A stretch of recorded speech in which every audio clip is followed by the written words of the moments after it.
What's going on, everybody? So as you guys can see, I just got done voting, and it was funny. I was walking up, and right before you go in, there was these ladies out there handing out these pamphlets, and so the lady was like, "Hey, do you want this Democratic pamphlet? It's got all the Democrats that you vote for." And I kind of looked at her. I was like, "No, I'm good, thank you, ma'am."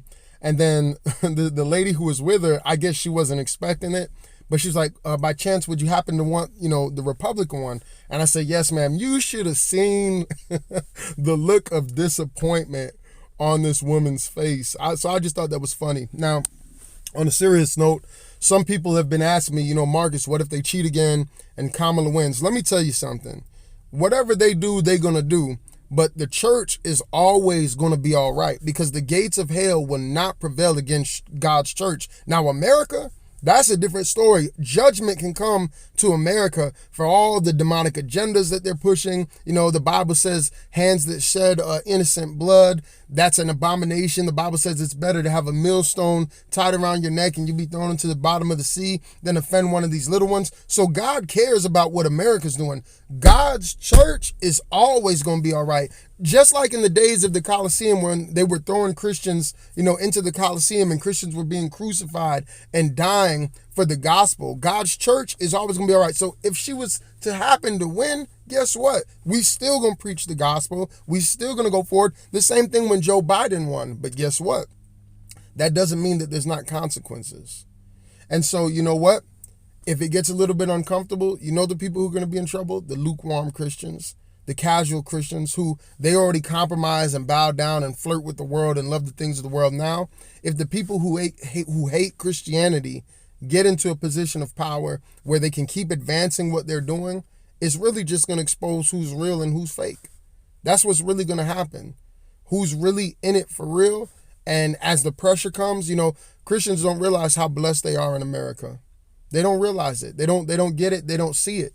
They don't see what's going on over there in England and Australia and Canada, and all those people are saying, "Don't let Kamala win." You know what I'm saying? I've seen so many of them because they see the state of their country. We had that pastor come from England, and he said, England is fallen. It's a predominantly, Muslim nation now. And, so I'm going to tell you, hey, I'm praying. Y'all know how I voted. I voted for Trump. I voted for conservatives down the line because I'm sick of the agenda that these people are pushing. Right? I'm sick of how they're trying to brainwash our children. I'm sick of the double standard and how the media, covers for Democrats, covers for Kamala, how they think that you're stupid.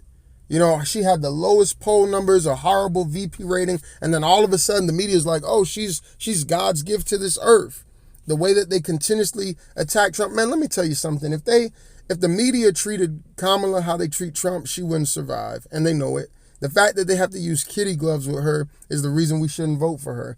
Because guess what? Them other leaders of the other nations, they're not going to use kitty gloves with her. So, anyways, we want it to go a certain way. We're praying about it. We see, the things that they're pushing. We see men and women's sports, men in the women's bathrooms. We see what they're doing with the kids and the chemicals and the castration, the hormone blockers. God ain't pleased with none of that stuff. But guess what?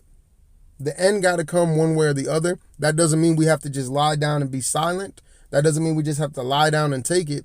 But what I do know, right, just like Abraham, is there a voice? That's why I cast my vote in faith. I say, you know what?